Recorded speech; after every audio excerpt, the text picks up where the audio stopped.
Donc, le gars du rap, il voit là, il y a beaucoup de gens qui ne mettent rien. Ils ne sont même pas conscients Ils sont même du personne. travail des gens Ils savent pas. Nous, avant eux. on rentre dans des endroits où ils ne rentrent pas. C'est venir crier, machin et tout. Mais il y a des endroits où on rentre, ils ne rentrent pas. Ouais, Ils peuvent même pas rentrer où on rentre. très bien. Ils sont beaucoup qui sont beaucoup connus, qui sont à la tête. Je veux dire, on enlève les aïe, aïe, aïe là, et on enlève quand même d'autres pour qui j'ai beaucoup, énormément de respect. Il y a des endroits où on rentre, ils ne peuvent pas rentrer. Ils savent. Clair. Ils savent. Clair.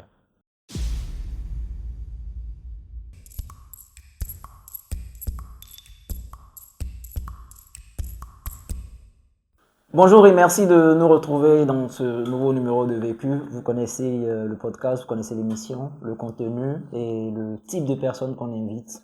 Alors n'hésitez surtout pas à continuer à nous recommander, à partager nos contenus, à taguer vos amis et à promouvoir ce type de contenu informatif qu'on vous propose. Aujourd'hui, nous recevons quelqu'un de très éclectique. Vous allez le découvrir.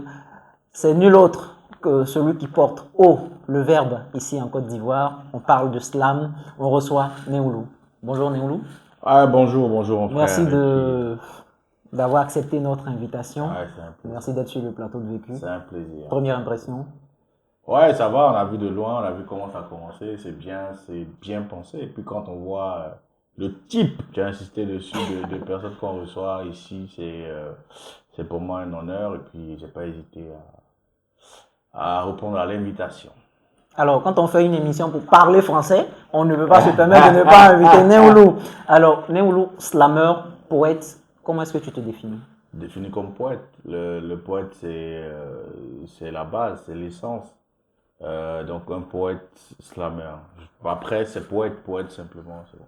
L'aventure a commencé depuis quand? Je commence à écrire pour la première fois avec la conscience d'être un poète Très bien. en 2011. Ça c'est, j'insiste. Donc, on a deux histoires qui se chevauchent. Oui, parce que aujourd'hui, quelqu'un qui prend son appareil photo, qui même s'achète un appareil, même quand l'appareil de dernière génération et qui commence à prendre des photos, il n'est pas encore photographe tant que il ne prend pas des photos dans la conscience d'être un photographe. Très bien. Je sais pas si on voit. Donc moi, je peux écrire des poèmes pour flatter des aventures de minettes, des chéris, etc., comme on peut les appeler. Mais tant que je n'écris pas avec la conscience d'être un poète, je suis pas encore poète. Donc j'écris pour la première fois avec la conscience d'être un poète, avec la conscience de pouvoir toucher des âmes et d'en faire J'allais justement poser la question, c'est quoi avoir la conscience d'être un poète? Avoir la conscience d'être un poète, c'est vivre et sentir les choses différemment. C'est dire, dès maintenant, quand on insulte des poètes, je me sens touché. Pas quand on incite la poésie, quand on te dit que les poètes sont ceci, cela, tu commences à te sentir touché. C'est un peu comme les communicateurs. Toi, ouais, mais ça, tu te dis que tu as un avis, dès lors qu'on parle de communication, tu as forcément un avis à donner parce que je me sens légitime. Tu te sens légitime. Parce que avant, certainement, tu accomplissais des actes de communication, mais dès lors que tu as pris conscience qu'il fallait que ça devenait ta vocation, ton métier, un appel ou comment tu peux l'appeler, les choses ont changé. Très bien. Donc, il y a eu un avant. Il y a eu un avant, oui, je me souviens quoi. Au CP2, parce que. On remonte à loin, hein? Oui, à un temps où le RHDP n'existait pas. Oh, non, c'est encore il veut faire quoi, les gars? Tu vois, donc c'était quoi? Je me souviens CP2. Avant, à la fête des mères, on achetait les savons, est-ce que ça existe encore, je sais pas. Des savons, on peut citer. Non, bien sûr, il n'y a pas de problème. Luxe. On achetait les savons luxe, on emballait et tout, on donnait à la vieille. L'année-là, c'était compliqué. Donc j'ai pris mon truc, c'était plein de fautes. Je me souviens qu'il y a une de mes cousines qui m'a. Peut-être après, en écoutant, elle va sourire. Elle avait dit, ah, c'est bien. Tout. Il y avait de bonnes intentions là-dedans, mais il y avait plein de fautes. C'était un poème. Maman, je t'aime, tu m'aimes, et tout. Après, je crois au CM2 aussi pareil. Et puis il y a eu la classe de terminale. J'ai écrit aussi un poème. Mais en terminale, j'avais un rapport normal. C'est bizarre de le dire. J'ai fait la terminale en 2009. Bon, il y a d'autres qui commencent à calculer, je m'en fous. Oui. Et là, j'avais un rapport normal avec la police. C'est bizarre Parce que ceux à qui j'ai fait l'école vont me tout. C'est vrai que en français, commentaire des textes, j'avais des aptitudes quand même au-dessus de la moyenne, bien au-dessus de la moyenne, mais je n'étais pas poète. Très bien. Je pouvais en écrire, mais je n'étais pas vraiment poète. J'avais un rapport normal avec la poésie. Et puis quand on arrive en 2011, avec la crise ivoirienne, je me dis, je veux exprimer quelque chose. Je me dis, la poésie peut être un très bon moyen d'exprimer. Et puis c'est de là que c'est parti. Très bien. Donc, on a l'avant, on a l'après. C'est ça. Newlo arrive au slam. Yeah. Aujourd'hui, le slam tend de plus en plus à se formaliser. Je pense que vous avez même sorti une fédération, ainsi de suite, en tant que métier. Parce qu'aujourd'hui, c'est un métier à temps plein. Tu le fais à temps plein en tant que métier. Déjà, on va définir ce que c'est que le slam et puis comment est-ce que c'est perçu en tant que métier en Côte d'Ivoire.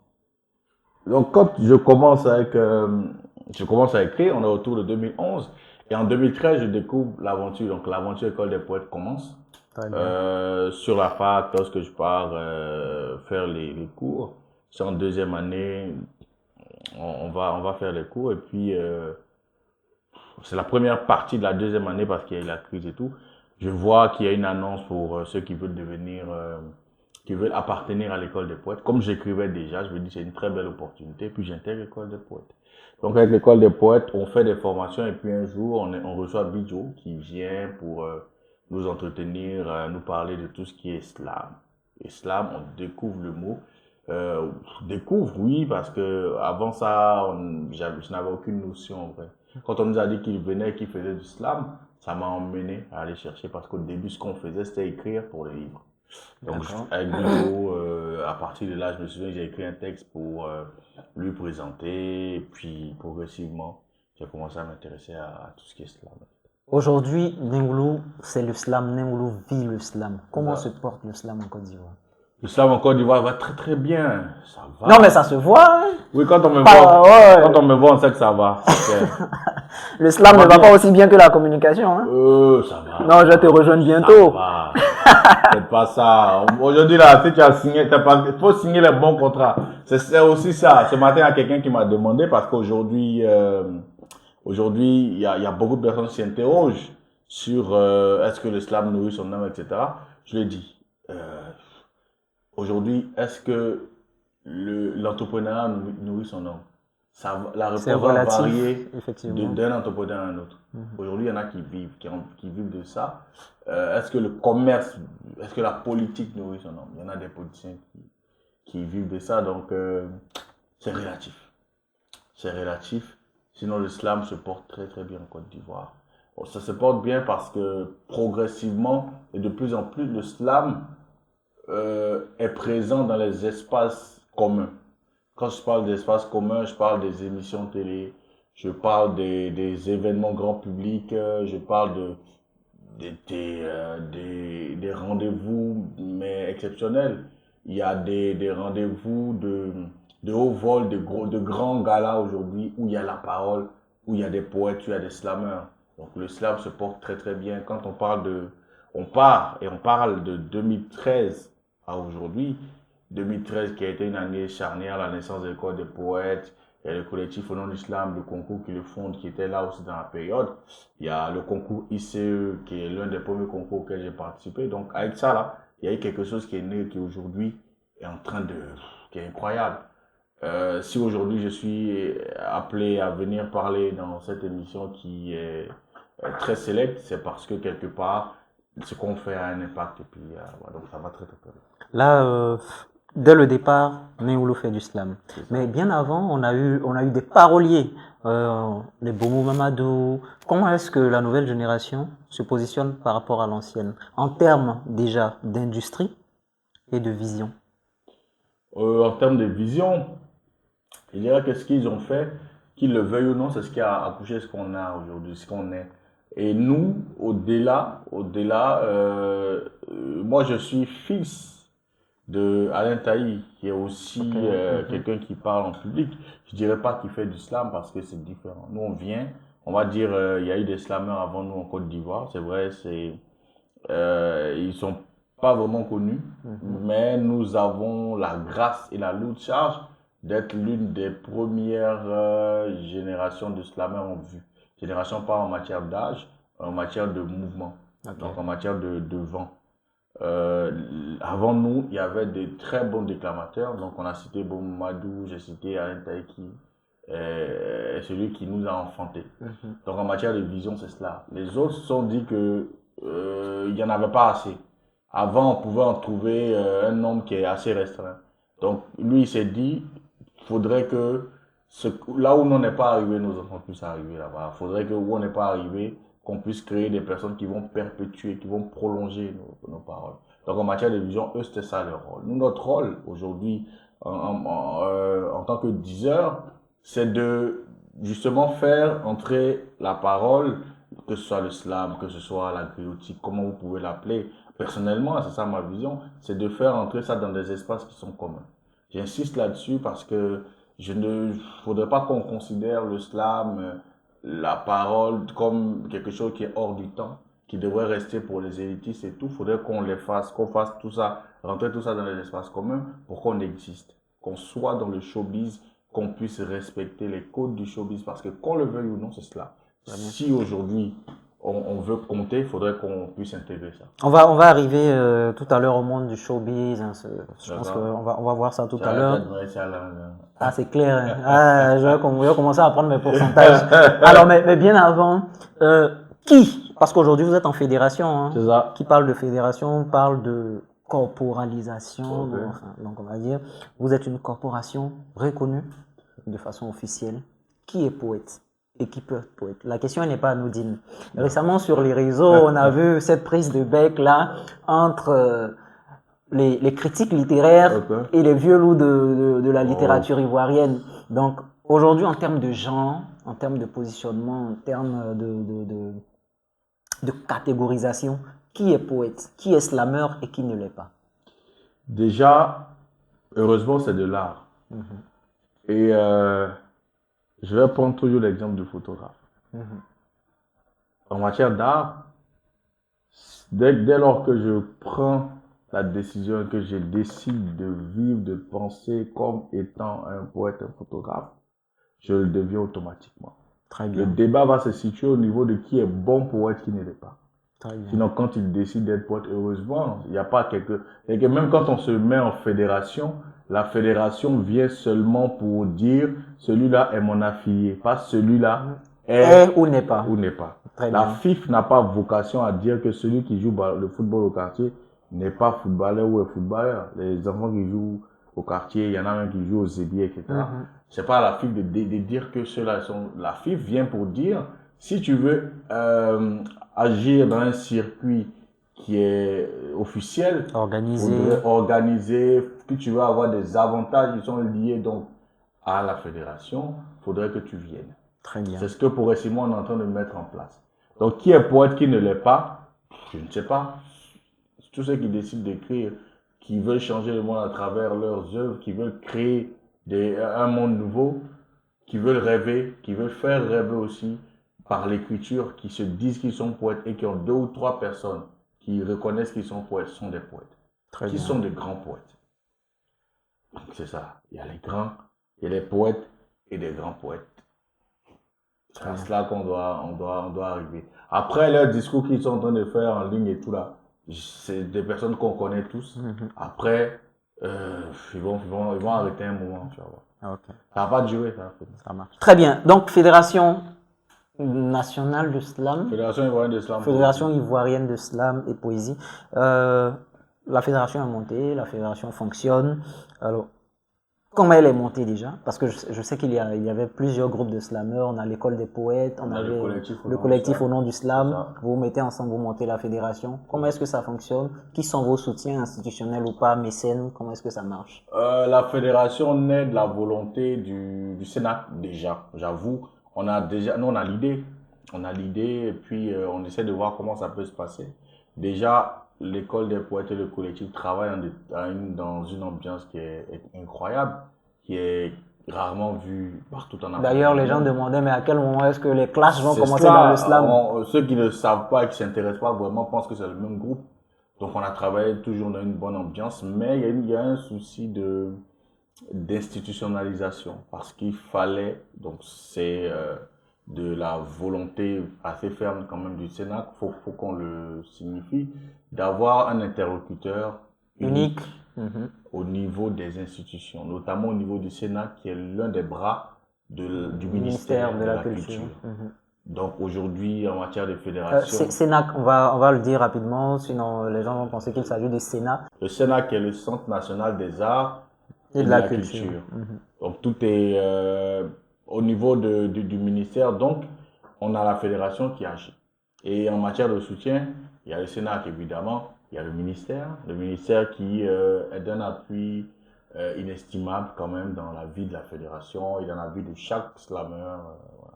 Aujourd'hui, c'est avec la nouvelle équipe, les choses vont beaucoup mieux, j'avoue.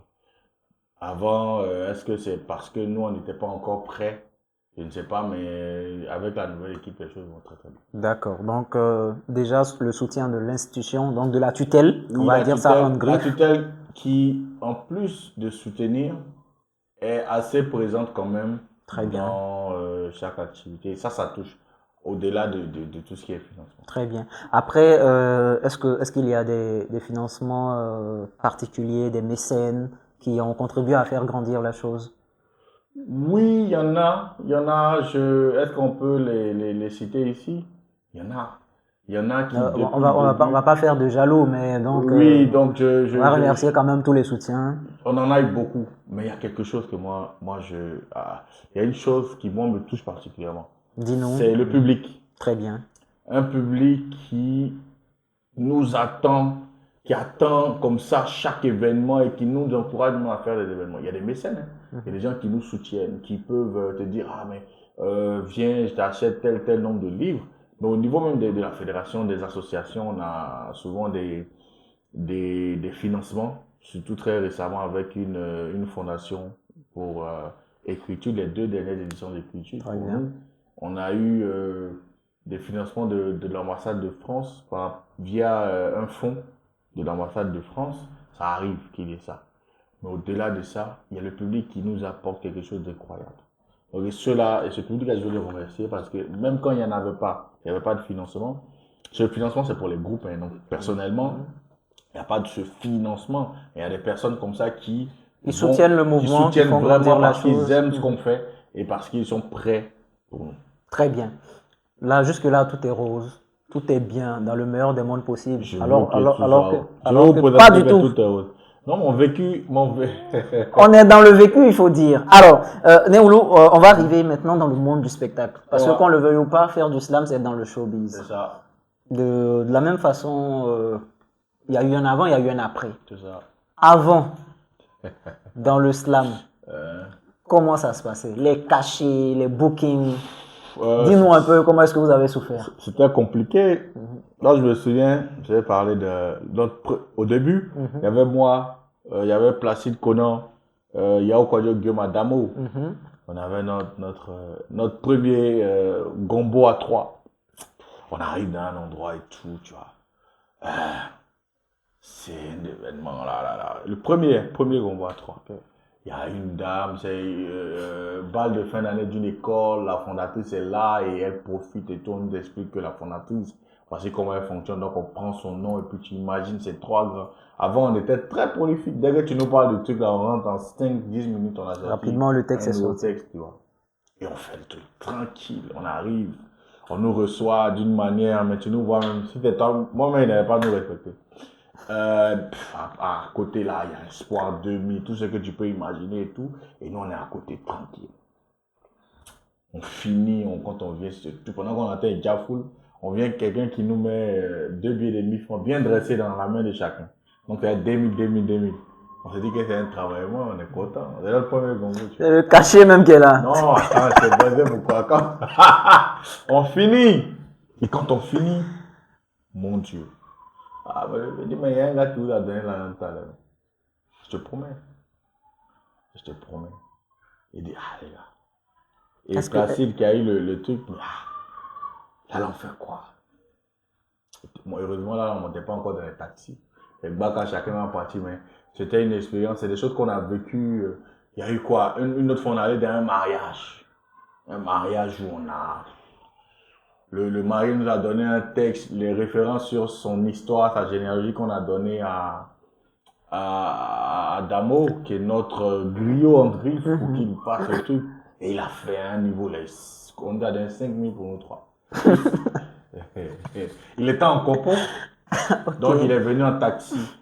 Et en plus des 5 000, il y a une dame qui est la sœur du mari qui l'a fait pleurer, qui a mis 2 000 francs dessus. 7 000 francs, la très forte somme de 7 000 francs. Donc lui, on rembourse son taxi qui était de 1 500 francs. Et puis le reste, maintenant, on doit partager avec celui qui nous a... Il y a un qui a fait le booking. Voilà. Le manager. On lui a donné, je ne sais pas combien. Et ce jour-là, Placide et moi, on devait aller à un événement. Mais on a vécu de beaucoup de choses. Moi, à un moment, avec du recul, je me dis, fallait que ça arrive. Et c'est dans cette période, tu imagines, que je me dis, bon, écoute, j'arrête de faire du droit, j'arrête l'école après la maîtrise, je veux faire ça. J'étais fou, c'est bon. Parce qu'il y a beaucoup qui m'ont dit, Parce que quand on reçoit ce genre de simili caché, et qu'après on s'entête pour dire je vais faire ça, c'est chaud. Hein. Quand on arrive et puis on doit faire un tour, on dit on va vous donner 10 000, 20 000, mais on est content. Tu vis en cité, tu as 20 000 pour 3 personnes, tu as autour de 5 000 qui peut te faire 2-3 jours en cité, mais même pas une semaine en cité. Tu as 5 000 en cité, tu peux faire une semaine, tranquillement. Ouais. Quand tu as ça, tu es content. Mais tout ce qu'on a fait, c'est justement pour ça qu'aujourd'hui, il y a des montants qui pourraient faire rêver il y a 3-4 ans. Mais qui ne vous effraient plus. Qui n'effraient plus. Parce qu'on s'est dit qu'on a travaillé pour arriver à ce niveau. On a travaillé justement pour avoir le droit de dire non. Même à des montants qui feraient rêver même aujourd'hui. On se dit qu'il y a quelque chose qu'il faut respecter. Moi, quand tu m'appelles et que par rapport à comment tu abordes le sujet, comment tu m'abordes, ça compte pour moi. Aujourd'hui, c'est pas parce qu'on a beaucoup d'argent, mais c'est parce qu'on se dit que chaque fois que nous on agit, c'est un métier qu'il faut valoriser. C'est le métier qu'il faut respecter. C'est le slam en vrai qu'il faut respecter. Est-ce que par exemple, pour rester dans le même cadre, tu es déjà tombé sur un producteur qui vous a pris comme ça, les slammers là, venez, vous allez faire un truc rapidement là. Je veux dire sans forcément respecter le métier. Est-ce qu'il y a eu des cas comme ça? J'ai beaucoup. Tu sais, je veux te dire un truc. Avant d'aller, il y en a eu des gens qui nous ont promis monts et merveilles.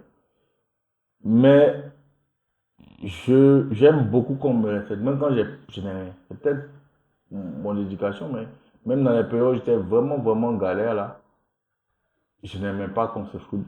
Mais on a rencontré des producteurs qui n'ont pas respecté ce qu'on fait. Et j'ai l'exemple que je donne beaucoup, celui d'un grand nom de la nuit. Je n'ai pas cité son nom. Non, pas du tout. C'est un témoignage qui me marque aujourd'hui. On devait rendre hommage à Zokora DJ. Ok. Le gars, il a organisé son événement, hommage à Zokora. Et dans son hommage, il y a 2 phases. Il y a la phase de match de gala. Et puis il y a le show le soir au Live Star. Très bien. Pour le match de gala, quand j'arrive, parce que lui, je l'ai contacté sur Facebook pour lui dire, voilà, on est un groupe, on fait ceci, on fait... Quand il a vu, comment ça va, tac, ok. Donc on rentre en contact. Quand j'arrive le jour, depuis il nous a rien dit encore, il est très malin. Il nous a rien dit. Tac, je cause avec lui, non, viens. Donc je le trouve à la place CP1, grand match, tout ce que tu peux imaginer. Arafat est là. Les grands noms de l'époque. Max Gradel dans la période. Et moi, quand il me voit, je dis, comment tu vas? Il m'envoie dans le carré VIP. Déjà, tu dis, ça sent bon, ça va. Tu es à côté de l'argent. Mais je connais mes gars. Quand on dit, c'est Zokora, ces trucs, quand on rentre dans le labo, quand on ressort, quand on se présente nos textes pour voir comment on a. C'était. Vous avez tué. C'était incroyable. Moi, il a jamais vu mes gars comme ça, mais tu comprends, c'est l'enjeu. Et quand on finit, non, le soir, on se prend tranquille. Ok. Donc, nous, on avait un groupe, comme je l'ai dit, le même groupe là. On a sauté à 3, les gars. Et aujourd'hui, heureusement, ça va pour chacun. Donc, on avait une caisse. Donc, dans la caisse, il y avait un jeton là. On prend le soir, on arrive. Nous, on ne sait pas que lifestyle nous pas vite. On va, c'est 19h, 20h, on répète, on fait, je suis content. Parce que je me dis que si le gars il nous écoute, même si Zokora nous écoute, il va nous adopter. C'est pas bon. C'était, tu vois, on finit 22h, on prend taxi compteur du campus, on descend au lifestyle, on arrive, on dit, on veut rentrer, vous avez quel problème? Et ici, là, on n'est pas encore ouvert, il est 22h, ok. Donc on va tourner derrière. Un peu au plateau. Voilà, tourner en un coin, derrière un coin là. On arrive un pain, Les couloirs. Voilà, on arrive trouver un coin de pain tranquille, on a assis un peu de sucre, on se dit qu'au moins on va forcément ça aussi. Mais le pain il est malin, il te parle pas de cachet, donc on fait tout ça et tout. Et pendant qu'on veut faire, il dit ah finalement là on pourra plus jouer. Et non, je fais pas dire. Enfin, notre petite caisse qu'on avait, la caisse qu'on avait où on gardait l'argent, on est en train d'être vidé parce qu'on se dit qu'on va jouer au moins devant la crème. Il dit non, on peut pas. Je dis non, c'est pas possible. Donc devant, il y a un, là où les gens prennent beaucoup les photos de mariage. C'est à l'entrée du plateau là. Oui, mais juste devant le lifestyle, il y a des chaises, un peu comme les bancs publics là, on était assis. On attendait. Les gars disent non, c'est pas grave, les soins, Dieu dit jamais. On a trop préparé ça pendant des semaines. Et le gars, il débarque. Ah, mon vieux père, quand il est la Corse, j'ai commencé à parler. Il dit, non, venez. Il nous prend une thune, ok, on joue. Heureusement, moi, j'avais porté ma veste. Parce que la climatisation. Là où nous a mis, c'est à côté même du plateau. Ça tape, hein. Ça caille de ouf. Il met tout le monde là-bas. Et toujours, on est là. On attend juste de dire un seul mot. On arrive, on dit, vieux père. À un moment, parce qu'il nous regardait même pas. Et dans la boîte, Angelo Kabila. Que des grands noms. Arafat, Yorobo, toujours les grands noms étaient là. Le vieux père, nous on veut plus même que tu nous donnes l'argent. Nous on veut juste on sait que ça a sorti. Où on est là, si on a dit un mot, c'est pas bon. Ça va. Non, mais petit, attends. Il y avait Yannick et Foumi dans le truc. Il y avait Billy Dombo, on ne se connaissait pas dans la période. Et Foumi qui va voir le gars, dit, mon frère, qu'est-ce que tu vois là? Il faut leur donner juste un. Non. Et ce jour-là, je ne sais pas, peut-être parce que il y avait Boumou qui était là. Peut-être qu'il a eu. Qui à l'époque était un grand nom, grand nom. Qui reste toujours le grand nom. Dans la période, peut-être il s'est dit que s'il y a déjà la parole de Boumou, on va faire correctement. C'était vraiment très frustrant. On n'a pas joué. Le matin, on ne l'a plus vu. Donc, on n'a pas joué, on a été frappé par la fraîcheur. On a gardé nos textes pour pas nous. De cachet, pas de cachet, rien. Pas de transport retour. On a marché de Lifestyle à la cathédrale et on s'est libéré. Moi, je partais à Yopougon, il y a un qui partait à Bézerbe, il y a un qui partait en cité. On s'est libéré comme ça. Mais après, lui, nos chemins se sont rencontrés. Il voulait des gens pour les choses, mais... c'est plus la même configuration. Non, il y a beaucoup de choses qui ont changé. Beaucoup. Il sait qu'aujourd'hui, je l'ai aperçu 2-3 fois, mais un jour, j'ai lui rappeler ça. C'est qu'il n'a pas oublié, je sais. Non, il ne doit pas avoir oublié. Il n'a pas oublié. Et surtout quand il voit le parcours, il sait l'histoire qui est derrière. Mais c'est tout ça. Peut-être que si je le vois, il dit merci parce que ce qu'il a fait là a contribué à nous. Et puis moi, j'ai beaucoup de chance. Pour les autres, je sais pas. Mais j'ai beaucoup de chance, c'est que toutes ces attitudes-là, ces agissements-là m'ont emmené à reconsidérer tout ce qui est carrière. Ça m'a aidé quand même à ajouter des choses. À construire la carrière. Alors, Néoulou, c'est en 2024 un spectacle au Wafou. Ouais. J'y étais, heureusement. Heureusement. J'ai vécu la parole. J'ai vécu la parole en direct. Il y a eu la marche du feu. Donc, le spectacle au Wafou était, on va dire, le deuxième grand spectacle de Néoulou. C'est quoi la suite? La suite, c'est normalement un spectacle. La suite pour l'homme. Pour l'homme. Et pour l'activité. L'artiste ne devrait pas se définir seulement en spectacle et en album, je pense. D'accord. Parce que pour moi, la présence même sur les différents médias, la présence continue, la création, la participation à des événements, mais aussi et surtout la promotion des œuvres déjà créées. Parce qu'il ne faudrait pas qu'on vive une vie à 100 à l'heure. Aujourd'hui, c'est ce que le showbiz impose, hein. Une vie 100 à l'heure où il faut créer, il faut être là et tout. Mais être présent, c'est pas seulement créer des choses qu'on n'a pas mûries. Donc là, je parle de 2026 parce que dès maintenant, j'ai commencé à écrire un nouveau spectacle qui allie chant, parole, danse. Très bien. Que je suis en train de penser. Je crois que je vais le faire en 2026. En attendant, cette année, c'est beaucoup plus la promotion de autre chose déjà. Et puis essayer de autre chose, donc, le nom de l'album et le nom du spectacle. Le nom du spectacle. Très bien. Déjà, j'ai déjà commencé à clipper 1-2 sons. sur certains médias, on essaie de jouer aussi d'autres donc c'est la promotion qui C'est, continue. je me permets de faire un rappel quand même. C'était quelque chose, hein. Avec l'ouverture, grand quelqu'un, c'est. Franchement, si vous ne connaissez pas le slam, faut découvrir parce que donc tu as vu, l'entendre, par des vidéos, Ouais, à la télé c'est et le différent. vivre en direct, c'est différent. Parce que l'ouverture, grand quelqu'un, Tu sais ce qui est bizarre, la voix de Mawata, moi, c'est moi quelque j'ai pas la chose. chance de me voir en direct. C'est dommage, hein, Je tu peux pas te voir en direct. Ouais, mais c'est vrai que ça me manque aussi de. C'est vrai. Comme j'ai dit, c'est vrai qu'on ne devrait pas se définir exclusivement par ça. Mais ça me manque souvent d'être sur scène. Ça me manque, la scène me manque. Je me dis que cette année, c'est beaucoup plus des concerts, d'autres choses. Et puis, en attendant l'année prochaine pour. Écoute, Néo va pas y échapper. On est en année électorale. Oui. On a cette petite peur qui monte en chacun de nous. On a des points d'interrogation qui dans l'atmosphère. Qu'est-ce que Néo pense de tout ça? Est-ce qu'on devrait être autant tendu juste pour des élections? On ne devrait pas. Mais il y a tout temps à donner raison à ceux qui craignent. Côte d'Ivoire, même élection des chefs de classe. C'est compliqué. Quand les gens entendent l'élection seulement, c'est compliqué. C'est Et compliqué. c'est dommage, c'est bien dommage. On appelle les gens. Faudrait pas que y a le groupe de ceux qui attendent que le 6 devienne 9. Et il y a le groupe de ceux qui veulent faire Taco Kele. Et puis tout est mélangé. Tout est mélangé. Tout est mélangé. Mais on espère que Mais ça. faut qu'on essaie de calmer le jeu et c'est ça notre rôle. Notre rôle, c'est d'essayer de calmer le jeu, de dire ce qui ne va pas parce qu'il y a beaucoup de choses qui ne vont pas. Notamment, actuellement, il y a le débat avec la liste électorale qui est truffé d'incompréhension. On espère que comme c'est une liste provisoire et qu'après, les choses puissent se régler pour que chacun profite. Très bien, c'est dit. C'est lancé. Je pense que c'est ça aussi le rôle de l'artiste. Hein. C'est ça. Donc, parler à la société et puis prévenir les mots avec les mots. Je sens ma carrière de slammer qui arrive. Mon ami, si tu es venu, nous on prend pas dit chez toi. Hein. Non. Nous, on a aujourd'hui le slam en Côte d'Ivoire. Il n'y a pas encore de promoteur vraiment qui s'est dit bon écoute moi je vais faire on en a parlé brièvement, mais ça va venir je sais, mais je vais dire qu'actuellement donc nous là on joue le rôle de promoteur, d'artiste, de fédération, de tout ça, on joue beaucoup de rôles et donc dès que tu viens moi je parle. Alors on a fait le tour, on a vu tout ce qu'il y a dans l'écosystème, comment est-ce que ça fonctionne, comment est-ce que ça grandit, ainsi de suite. On va parler d'internationalisation. Okay.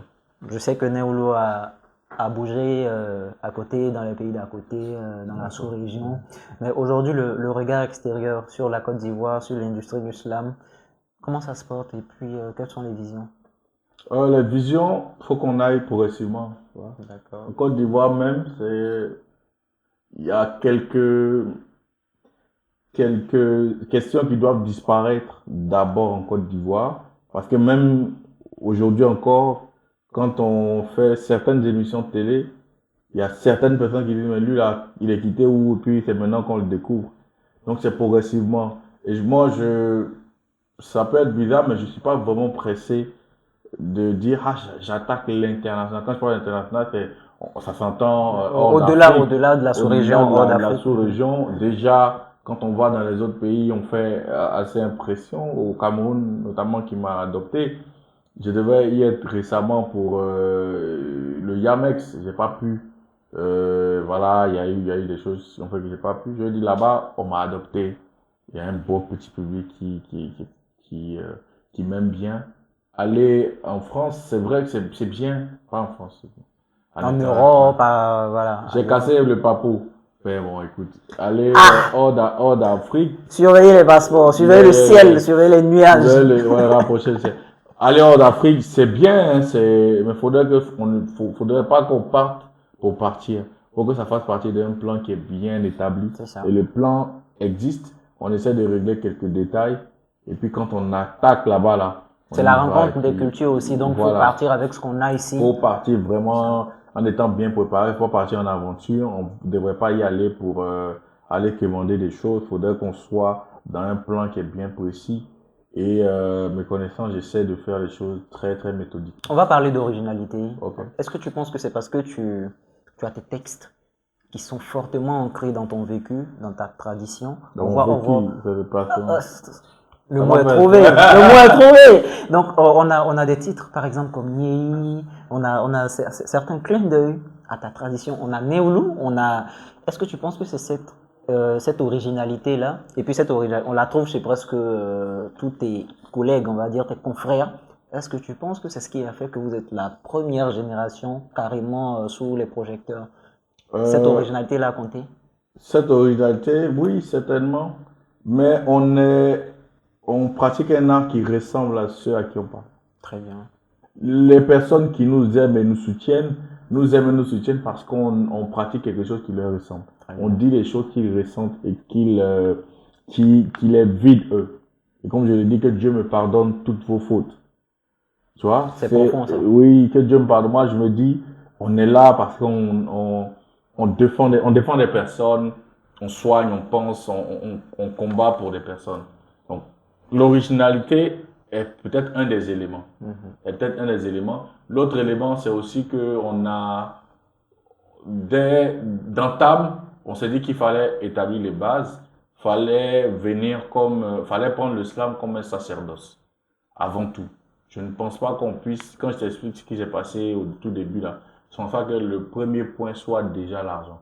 On avait d'autres objectifs qui n'étaient pas l'argent forcément, être des pionniers, mais être des pionniers, des personnes qui comptent et qui peuvent relater, dire aux gens, nous, si on est là, c'est parce qu'on a commencé à marcher depuis. Si aujourd'hui on vous demande pas c'est quoi le slam d'entrée d'interview, c'est parce qu'il y a des gens qui ont lutté, ces personnes-là. Alors, on est quasiment en fin d'émission. Oui, ça passe vite, hein. Ça passe vite, 45 minutes. On va rester sur les derniers cités, notamment le public. Aujourd'hui, on est à l'ère de la digitalisation, les réseaux sociaux, le soutien, les commentaires, c'est bien. Mais quand on parlait de financement, quand on parlait de structuration, on a parlé des institutions, de la tutelle, des mécènes, au niveau du public. Donc celui qui consomme ce que vous, les autres, en tant qu'artiste, vous produisez. Vous êtes sur les réseaux, vous êtes sur YouTube, dans le streaming. Est-ce que le public consomme? Est-ce que ça stream? Est-ce que le digital est pourvoyeur de fonds pour celui qui vit du slam? Il y a plusieurs étapes. Hein. Il y a le fait d'être connu, après être reconnu, et enfin vivre de ça. Très bien. Donc on est dans la période d'être connu. On n'est pas connu. En vrai, je veux dire, on n'a pas encore terminé. On n'a même pas fait la moitié. On n'est pas encore mainstream, comme on dirait. Tu vois, non, on veut même pas être mainstream. Même quand tu restes dans ton truc, dans la niche, il faudrait au moins que tu aies atteint l'essentiel de ta cible. Très bien. On se dit qu'il y en a qui nous connaissent, mais chaque fois les gens continuent à nous découvrir. Quand on va arriver à un certain niveau où on est vraiment connu, je le dis, hein, mais en toute honnêteté, on a nos noms quand même dans quelques ministères ou dans quelques entreprises qui sont assez cotées pour quand il y a des événements qui sont particuliers. Donc nous, on cherche à être connus. Et il y a un paradoxe que je vais évoquer ici. Même le slammer, quand il a sorti une œuvre qui est monumentale et qu'il est connu, quand on l'appelle pour un événement, on l'appelle pour qu'il fasse un texte sur la structure. Donc c'est toujours quelque chose de nouveau. Tu vois que, donc pour nous, être connu, c'est beaucoup plus la personnalité que ce qu'on fait. C'est ça, effectivement. Parce donc que vous êtes appelé à toujours créer, au lieu de recréer. Même quand tu es en pleine promo et que tu passes sur des chaînes de télé, machin, et que les gens te voient, lui il est bon, hein, on a un événement qui vient pour écrire sur l'événement. Du coup, quand on part, et quand on parle de showbiz, quand on part, voilà, on est dans l'art vivant, on est obligé de créer, il y a des difficultés qui naissent et tout, voilà.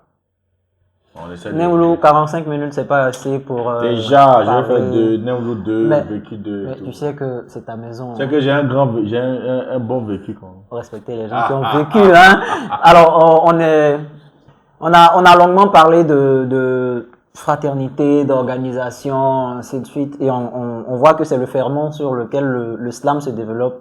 Quel est le regard que tu peux jeter sur une autre partie de la culture qui est aujourd'hui en vogue, une autre partie de la musique, le rap ivoire, toujours dans les clashs. C'est quoi ton regard là-dessus? Le rap ivoire, ils ont bénéficié d'une culture du rap qui est assez ancienne quand même. Donc ils n'ont pas forcément mérité. Ils n'ont pas, donc ils bénéficient aujourd'hui de fruits de certaines choses. C'est pas eux qui ont créé. Nous, on a le mérite d'avoir créé tout ce qu'on vit là. Donc il y a un terrain. Et heureusement, quand on voit aux zones et tout, quand aux zones te parle du rap, ils savent de quoi ils parlent.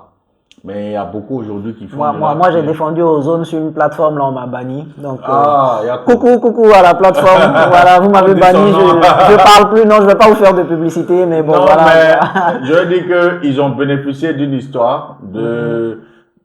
Il y a eu des gens qui ont travaillé pour le rap, pour l'underground. Aujourd'hui, tous ces enfants-là, et je dis des enfants parce qu'il y a beaucoup de gens qui sont des enfants vraiment dans l'agissement et dans beaucoup de choses donc, qui n'ont pas vraiment créé. Il y en a qui se sont battus, et ceux qui se sont battus, qui ont beaucoup travaillé, qui sont là depuis longtemps, dans leur évolution, dans leur travail, ça se ressent. Très bien.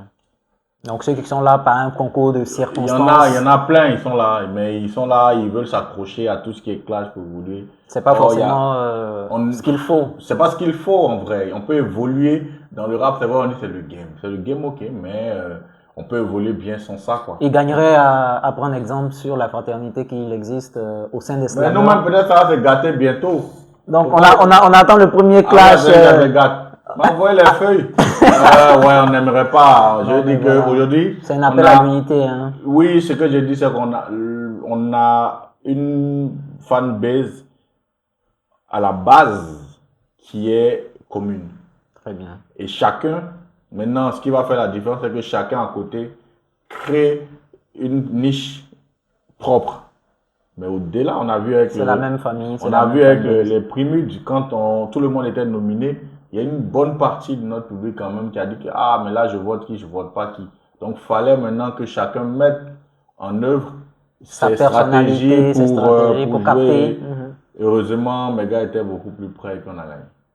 Donc le gars du rap, il voit là, il y a beaucoup de gens qui ne mettent rien. Ils sont même pas conscients même du travail des gens. Ils savent pas. Nous, on rentre dans des endroits où ils rentrent pas. C'est venir crier, machin et tout, mais il y a des endroits où on rentre, ils rentrent pas. Ouais. Ils peuvent même pas rentrer où on rentre. Très bien. Ils sont beaucoup connus, qui sont à la tête. Je veux dire, on enlève les aïe là, et on enlève quand même d'autres pour qui j'ai énormément de respect. Il y a des endroits où on rentre, ils peuvent pas rentrer. Ils savent. Clair. Ils savent. Clair. Bon, écoutez, on va pas épiloguer là-dessus. Vous allez donner vos avis en commentaire. Serait-ce le premier épisode du clash slam et rap ivoire? Non, ils savent. On verra dans le prochain épisode. Merci de nous avoir suivis pour ce numéro de Vécu avec Neoulou qui est passé nous parler français, parler slam, parler poésie. Merci d'avoir accepté notre invitation. À vous qui nous regardez, qui soutenez l'initiative, continuez à partager, continuez à nous recommander du contenu informatif, du contenu qui vous permet d'apprendre des choses, de vous découvrir, de voir de nouvelles notions. Merci d'être avec nous et continuez à nous soutenir. On vous donne rendez-vous pour de prochains épisodes. Et d'ici là, continuez à respecter les gens qui ont vécu. Adrien_WLOU, c'est ainsi que je m'annonce. Neoulou je suis et Neoulou je porte. À très bientôt ici ou là-bas. Ciao. Neoulou.